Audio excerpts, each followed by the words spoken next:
The new allegations against MrBeast are deeply troubling. The former employee who exposed MrBeast's inner workings, known as Dogpack, has released a Part 2 video titled, "I worked for MrBeast, he's a sociopath." In this video, very serious accusations are made by a former contestant, Jake Weddle.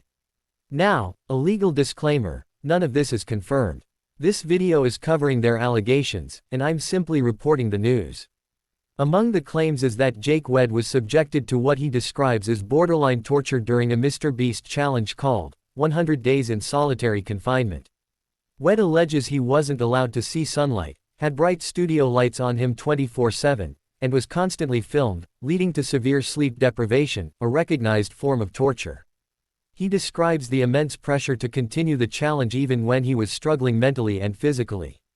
Another serious allegation is that MrBeast had a convicted sex offender with a child victim on his team, who appeared on camera in one of his videos.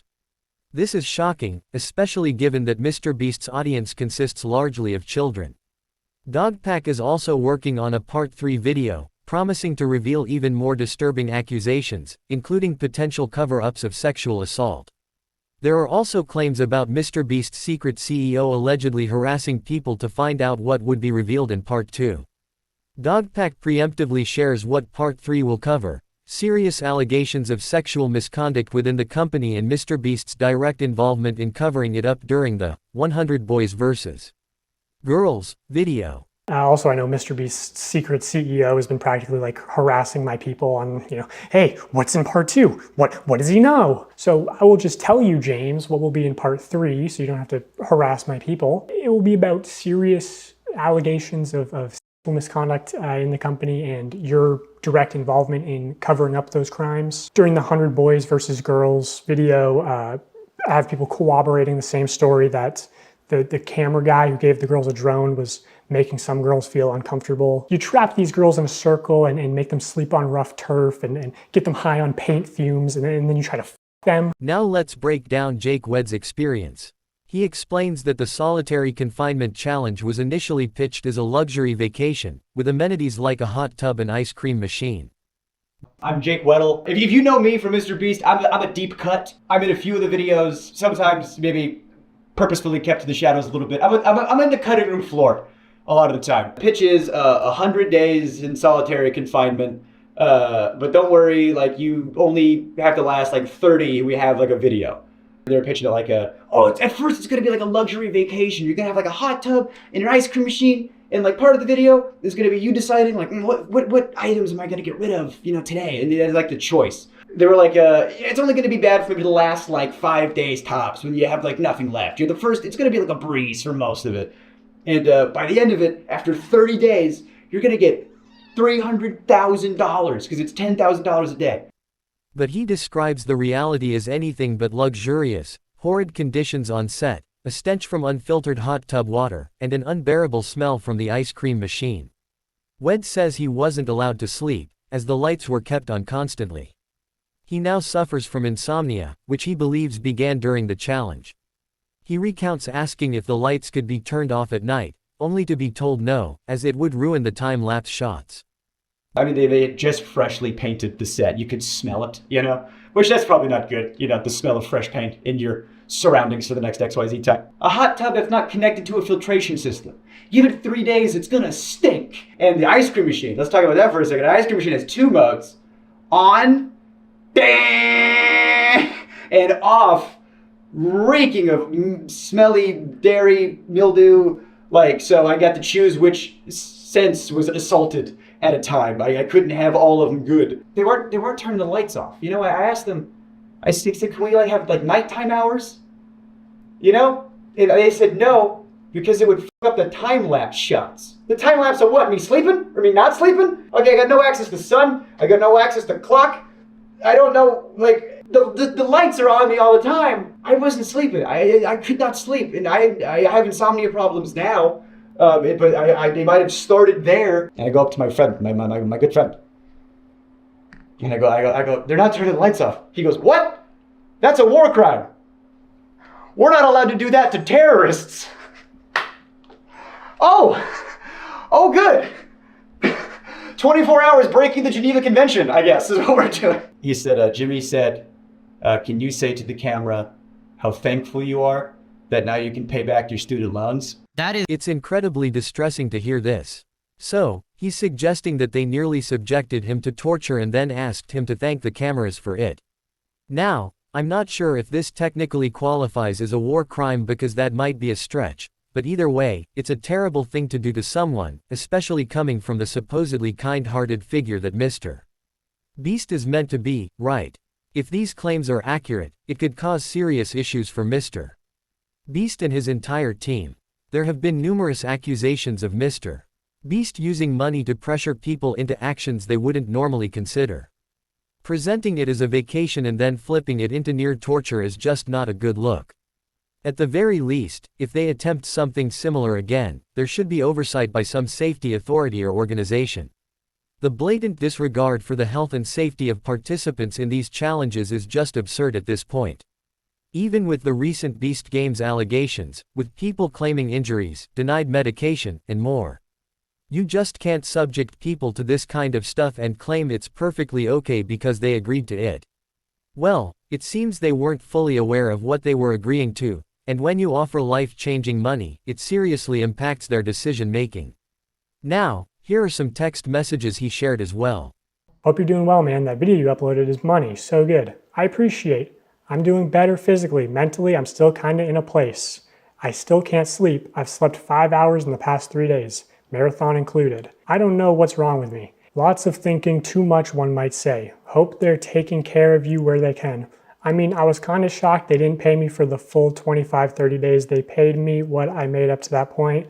Like even when we have to pull the plug for my mental health, the mechanism of the game is still at play. I'm just happy to be out. I still can't walk well, but it hurts less. Off-camera breaks, lights off at night, visitation, take the marathon out. Marathon is a video in itself. You can't expect someone to exert themselves like that for 45 seconds of content. The challenges really made it feel dehumanizing. Felt like a parody of MrBeast. I felt like the homeless guy they could exploit. Okay. Mr. Beast's defenders are obviously going to say, tough it out. You signed up for this. Oh, you want to win $300,000 without it being challenging. Well, that's one perspective. But is it truly necessary to keep the lights on all night? I mean, that part was cut from the final video, so why was it even needed?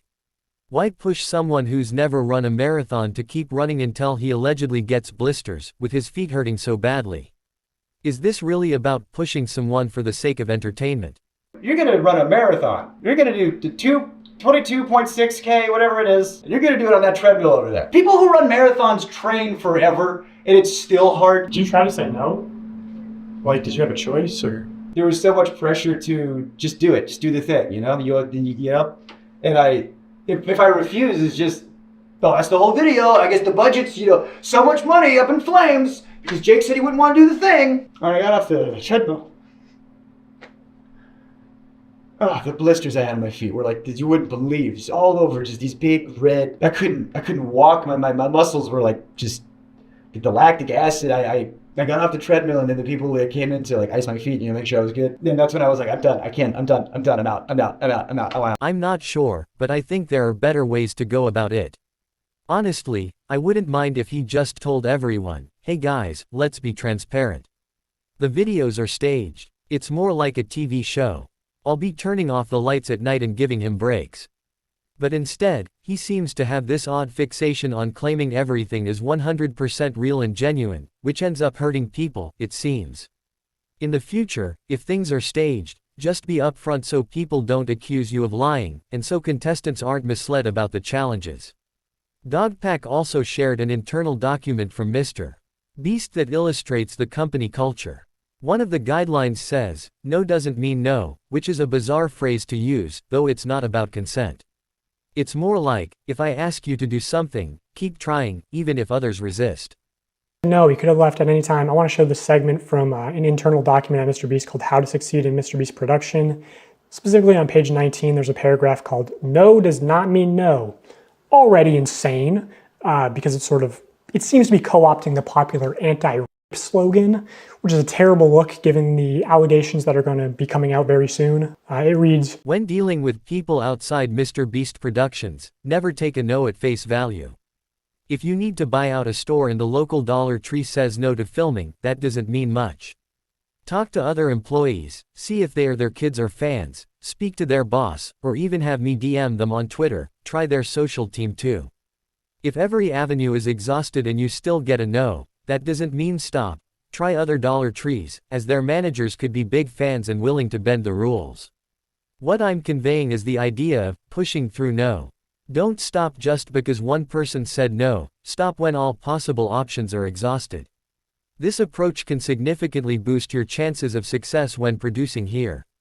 It's basically saying, keep pushing to make things happen and don't take no for an answer, which is fine, but the phrase is an odd choice and likely made some women uncomfortable. Dogpack also suggests that this mentality could lead to some shady business practices behind the scenes. For example, if an employee feels pressured to make something happen or risks losing their job, they might be tempted to stretch the truth or lie about small details to achieve something that normally wouldn't happen. Now, we come to, in my opinion, one of the most troubling parts of the video, where Jake mentions that the team has been working with a convicted SA offender.